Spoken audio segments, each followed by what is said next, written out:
do you understand the world you live in? Through your senses. And in this invisible world of energy that we interact with our soul selves, we use soul senses, psychic senses, clair senses. And that's what we're talking about on this episode, the clairs. We're going to talk about how it works. We're going to talk about the different kinds of clairs. But what I would encourage you to do through this episode is try to imagine, but try to place what it would feel like to use this kind of sense. And if you have had an experience, a paranormal experience, a psychic experience, I want you to think objectively in the terms of these clairs. Does this clair sound like something familiar that you've experienced? And if so, you need to mark it down somewhere because that's what you can focus on going forward. So when things come in, you can discern. But once you can narrow down senses that are naturally heightened for you, you can get a better grasp of how you are part of the soul worlds. And that's coming up this week on NextGEN Medium, the podcast.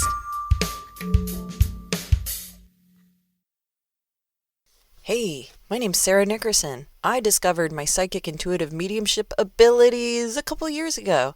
I had hints of them throughout my life, and I bet you have too, and that's why you are here listening. My mission is just to make people aware of the possibilities. I also, if you want to join me, want to share some of my experiences, so maybe you can have a connection with your experiences beyond what you understand of your awareness with psychic intuitive mediumship stuff. Another way to put that is soul abilities.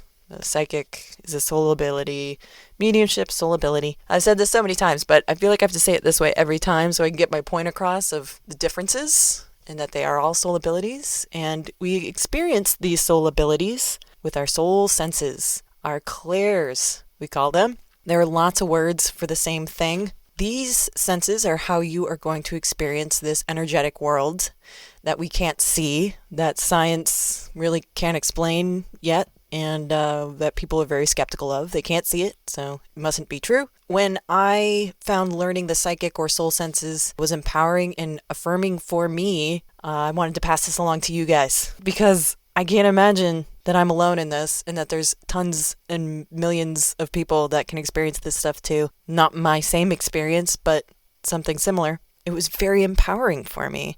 It built a part of my identity that I felt like had been missing for so long.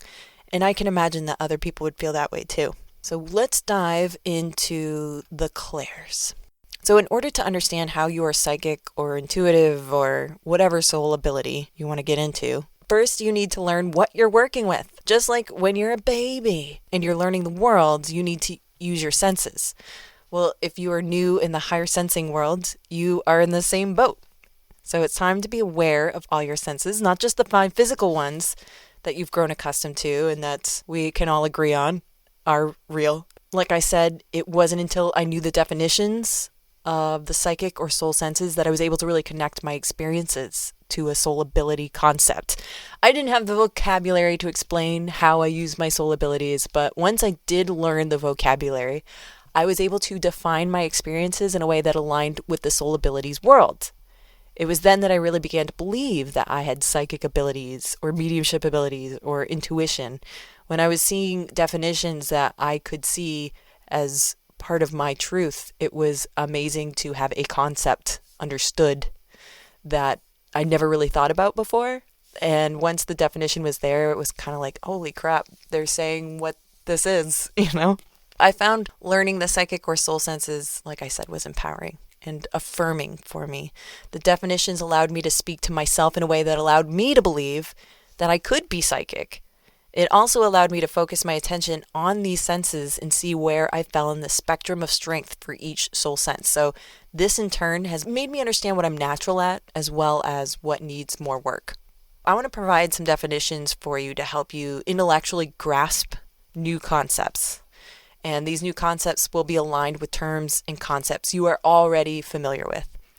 Also, I will be giving some firsthand accounts of the psychic soul senses as a psychic medium intuitive of how I've experienced things with examples of how I've encountered and have experienced some of these paranormal, but actually quite normal senses. Becoming familiar with these terms will make the whole soul world not so far away, not so detached from what you experience with our normal world, and will actually help demystify these soul abilities.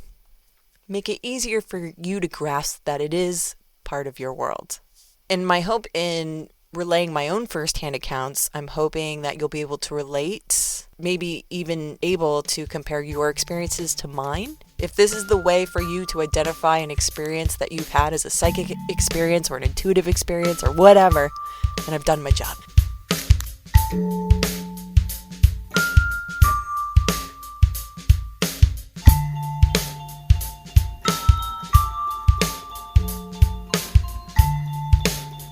Okay, let's just go over the clairs. Let's umbrella this. I like umbrellas. Umbrella, Ella. The clairs, also known as psychic senses, soul senses, that's how I like to say it. Meta senses, that's a cool term. I'm down with that. And parasenses, not into that because paranormal, and then you're already giving into a cultural bias that paranormal is not normal. Okay, so there's that. In the human body, we are able to see with our eyes, feel with our skin, smell with our nose, taste with our tongue, hear with our ears, right? These are 5 physical senses. With the clairs, we're able to sense all of these things, but not due to a physical cause, rather from a sense process directly in the mind, right? So when you experience something, first thing you do is you take in the information with senses, either a physical sense and or a soul sense. From there, that information that you gained from your senses is then processed in your mind. And the way I think of it is the soul sense is picked up from energy.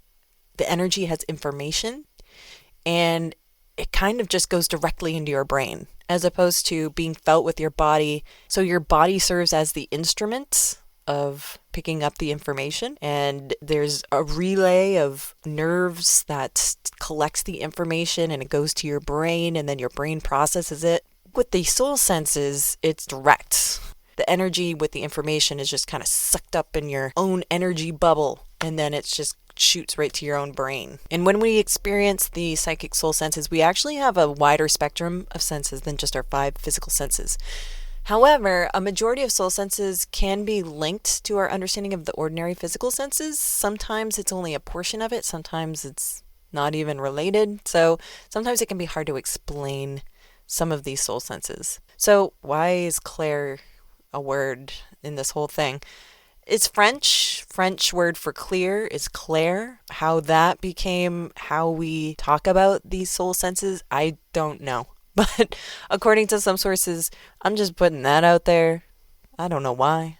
But anyway, according to some sources, we are dominant in 1 or 2 of our psychic soul senses, and we can tap into these senses consciously or unconsciously, with control, without control. I would say at this point, if you're listening to this, that maybe you do it unconsciously and without control.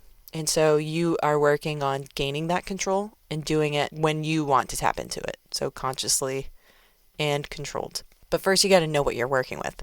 Some experience their clairs objectively, some experience their clairs subjectively. Okay, what does that mean? Think of objectively as outside of yourself and subjectively as inside of yourself. There are mediums that actually will see a person standing behind their sitter, person that they're reading, and that person that's appearing there, nobody else can see, but the medium will see them physically standing there next to their sitter. I do not experience it that way. I actually have a picture in my mind. So objective is that medium that can see spirit, this entity standing next to the sitter. Me, I am subjective, in which it's in my mind's eye. So we have an external and an internal. External, part of our physical world. Internal, part of my internal world that's connected with the soul abilities. Another way to explain the objective psychic sensing would be like you saw the movie The Sixth Sense, 1999, M. Night Shyamalan, Haley Joel Osment, Bruce Willis. Spoiler alerts, here we go. In this movie, the character of the precocious little boy, played by Haley Joel Osment, he mediumistically sees dead people. He's able to objectively see them in his environment. He's able to objectively hear them in his environment. Alternatively, if we were to experience these psychic senses subjectively, he would be seeing dead people in his mind's eye or hearing dead people in his mind.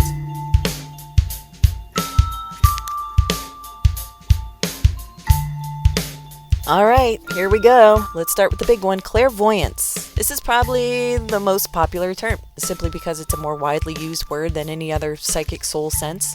Clairvoyance means clear seeing, and you see imagery in your mind's eye or outside of you, like in the example of The Sixth Sense. He is obtaining information mediumistically, so that is seeing people without bodies have bodies now. Discarnates. That's another way to put that. His clair in that mediumistic experience that he's using is clairvoyance. He's seeing them. In clairvoyance, you're able to see beyond time and space. There are times when I tap in with the mediumship and I'm seeing somebody at a different age, even though I feel, and we'll get to that one, I feel that they are older, but I get the sense that they want to show me a younger version of themselves. So that could be an example of time and space. A different time that happened, that they looked like that, but that's what they're showing me. There have been times when I've been able to retrieve imagery from what looks like the 30s or the 50s. Sometimes I'll see photographs, and this is more to do with my psychic abilities. It's like I'm actually looking at a photograph. And when I feel like I'm looking at a photograph, that is an indicator for me, in my experience, how I do things, that there is a physical, actual picture. And it is a picture from the 30s. It's a picture from the 50s. I can tell by the styling in the picture, how a woman is dressed, the kind of car she's leaning against. And this is an actual example from my past.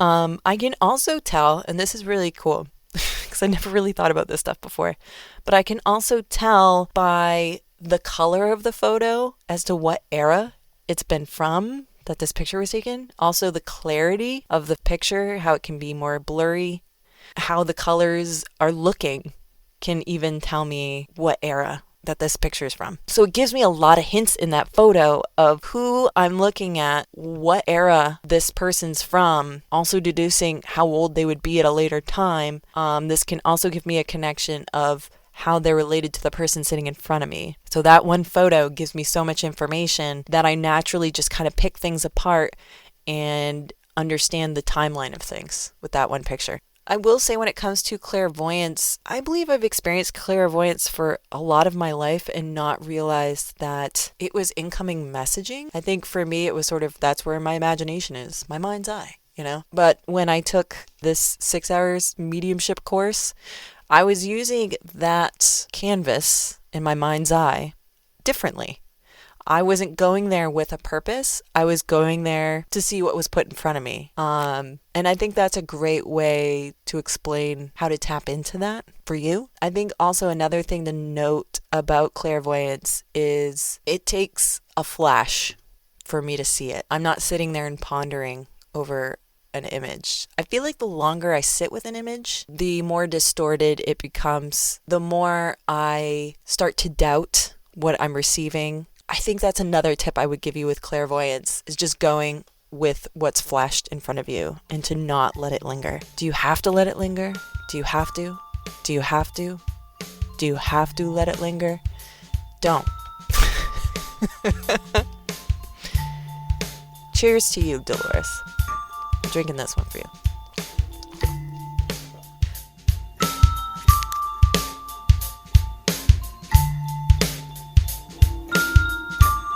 Next up, we're talking about clairaudience. This one mystifies me. So this is the psychic soul sense of hearing. I really want this sense, but I don't think I've quite gotten there yet. I get it when I'm falling asleep. I actually can discern like a conversation with somebody that I'm having. But while I'm falling asleep, I'm in that in-between world. you know? If I startle myself awake trying to make sense of the conversation, then it's going to disappear. It's sort of like I'm getting too close. Like I scare it away, like a frog.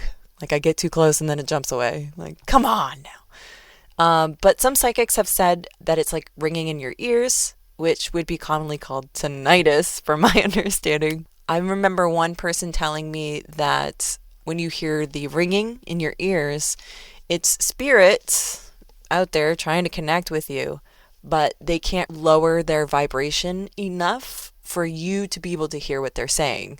So then it's your turn to turn up your energy, your vibration, to meet them a little bit closer so that you can actually hear what it is they're saying. I've yet to really sit down and really practice that one, but that one is definitely, oh my gosh, if I could do that, that'd be great. I do wonder, however, if I do hear things and then I turn it into imagery, which is kind of weird to say, but weird. That's my Maina coming out. I will say that this particular clair is mentioned a lot, and I do find that it's often talked about as a difficult one to grasp for some, like me. For some, it's just a natural heightened sense, and for others, it might take some work, and I'm right there with you. But if you have this is an incredible one to have because it can be so black and white. You know what I mean? Like, I feel like if I could hear a name, that would be priceless information. So if you are able to hear clairaudience, you have that ability, then good for you. Clairsentience. So this psychic soul sense is emotional feeling. You're sensing emotion.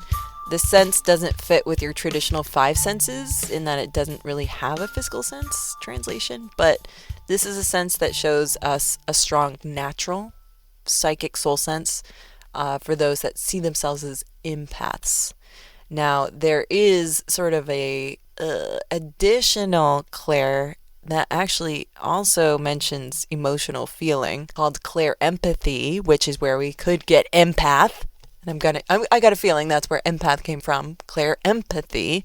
So this has been mentioned as a psychic soul sense that parallels that clairsentience we just mentioned, in that you can feel other people's emotion. It seems like clairempathy is more of experiencing other people's emotions. It really strikes you hard. There's also a secondary feeling of pain with clairempathy. And this is from the research I've done. You got the clairsentience, which is sort of a surfacey feeling emotion, but clairempathy seems to be like you experience it. You experience the pain. You experience the physical pain, the emotional pain. I would say both of these resonate for me. There are many times when I'm doing a reading and I feel emotional. And I do feel like with mediumship, I can connect very well with people, that I can feel their regret, their joy. I can feel their pride. It's not unusual for me to be brought to tears with some of the things I've gone through when it comes to these mediumship readings I've done. What I do find really interesting going to the clairempathy is feeling other people's pain or discomfort, condition, maybe is another way of putting it. And it's not just mediumship. One time, I actually felt a coworker's pregnancy before she was telling people. I felt like I was pregnant. And I've had 3 babies. I know what it's like to feel pregnant. And I felt like I was having this stretching feeling in my abdomen. And it got me worried for a couple days. I actually took pregnancy tests to make sure I wasn't pregnant. And then I think the next day, I overheard in another office her mentioning that she was with child, and that's when it hit me. Oh my God, am I feeling pregnant because she's pregnant and I'm around her and her energy? And I swear to you, as soon as I found out that it was her, the pregnancy pains went away. It's more stretching, I guess, discomfort. But there has been a time mediumistically that I have connected with someone else's pain, and this was before I was even aware or actively doing the stuff that I'm doing now. I went to a mediumship gallery reading, and there was a couple sitting in front of me. And it was a quieter audience, not a lot of people there. So I was just patiently waiting for my turn. Nobody else sitting around me except for this couple. The medium went up to the couple eventually, and she started connecting with their son who had passed on. During this whole night, of course, I'm always the last one that's read in these things. Like, I'm always the last person waiting for my turn. So I'm waiting for my turn. This couple gets read before me. And during this whole evening, I'm developing a headache. And it's getting worse and worse and worse. And I'm thinking maybe it's the lighting. And it feels like my eyes are crossing. I have no control over what's happening. And it just hurts. And as the medium was talking with this couple, it was revealed that their son, who had passed, also had a brain injury. I don't know if it was resulting from his passing or what. But as soon as that information came around, first of all, I was stunned. Like, oh my God. And I'm having a headache right now and it hurts a lot. And he went through that. And by the time the reading was done, my pain went away. It went away. It was gone. So this one's really to my heart because it does affect my body. It affects my body. It affects my emotions. We'll have more on empaths in another episode, but I can definitely vouch for this one. And this one might hit you pretty hard too.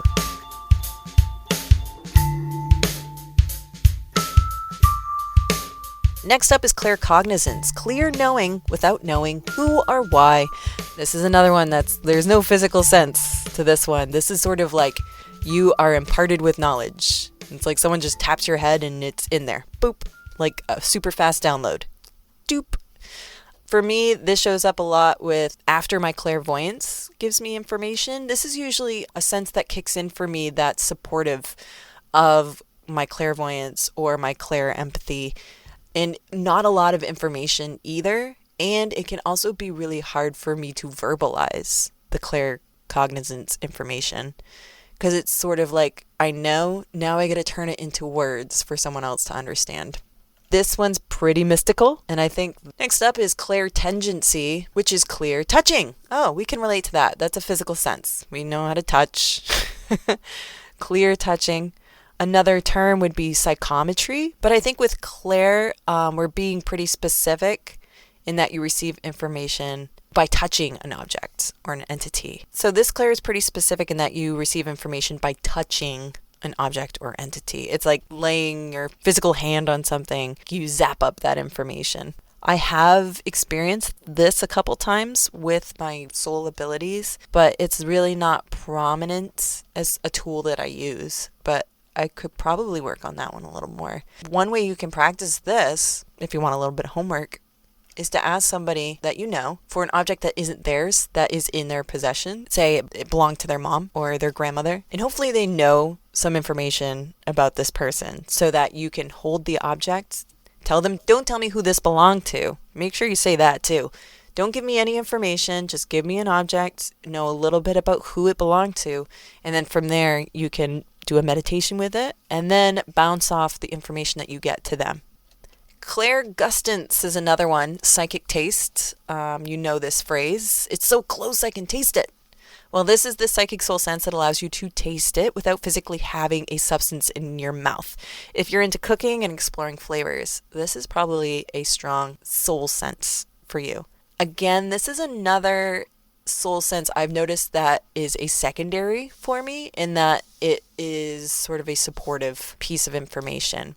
I'll see a visual of a lemon pie and then I'll taste it. And honestly, when I've experienced this, it's not like it's actually in my mouth. It's more of the imagining of what it tastes like.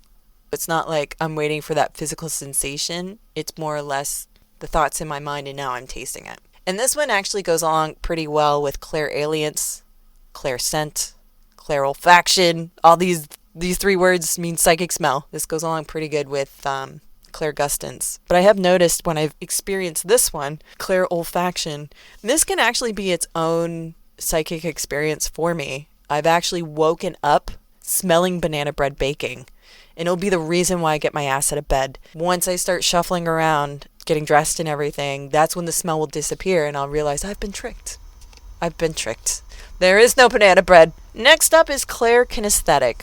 Clear movement. That's what that means. An example that I could give you that is not an experience of mine would be more mediumistic in that you would take on the movements of an animal or a person. Another example I've witnessed is the feeling of sudden movements, like the feeling of being in a car accident where the body is jolted. These sensations can certainly give a sense of time and impact for the receiver to pass along to the sitter, and can actually give information as to, how someone passed. If you experience a body jolts, that could very well be the sensation of being in a car accident, and could actually give supportive information of how someone died, which would be evidential information for the person who's there to get the reading.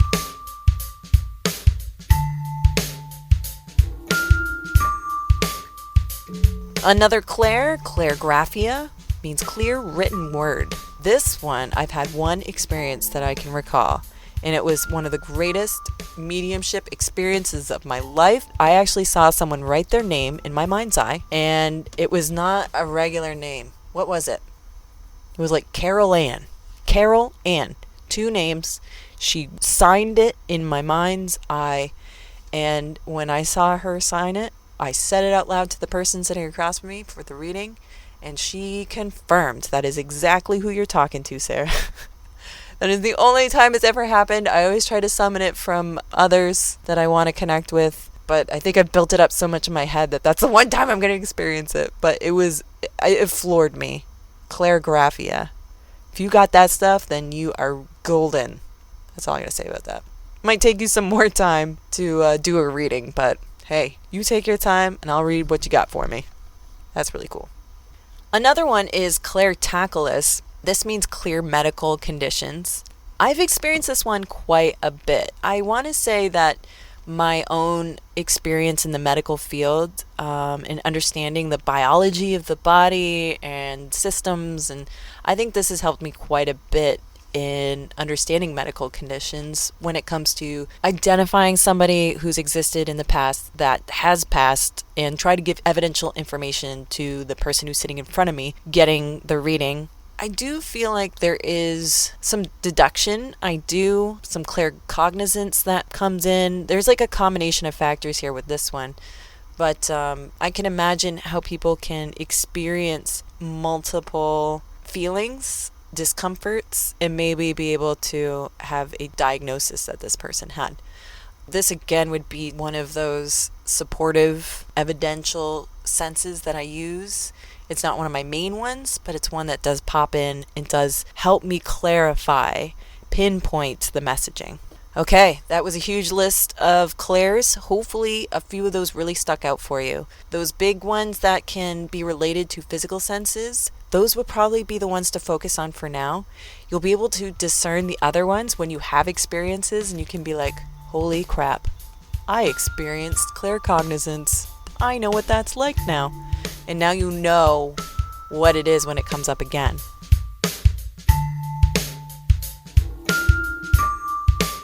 Whew, that was a long list of clairs, but I hope you can relate to some of those things and realize that this is not further from you than you may think. That this is in your grasp. This is in your realm of possibility. You can see how common one psychic sense can be for you compared to others that you may not have experienced. Checking out this list allows you to focus on being more objective and in the moment of your everyday life. This one moment is all we have. Am I right? Am I right? I'm right. I'm right. But experiencing your soul sense is you're experiencing the moments. And being objective with it is being able to break down what's happening and understand further your abilities. It's this moment right now. Now. This moment now. It's there that you recognize these soul senses as your own abilities. So my tip to you is to write down your experiences, see what psychic senses you have experienced. You can do that right now without having experienced anything in the present moment right now. But take a look at your past. What have you experienced? What in this list rings true to that experience is how you experienced it. How did you get the information? What soul sense was at work? Pick out which ones may be your stronger clairs, and that's what you're going to take with you to the threshold. You don't need all these abilities to cross that threshold. You just need one good one, and you're there. So I hope this helps you define your experiences and gives you a heads up.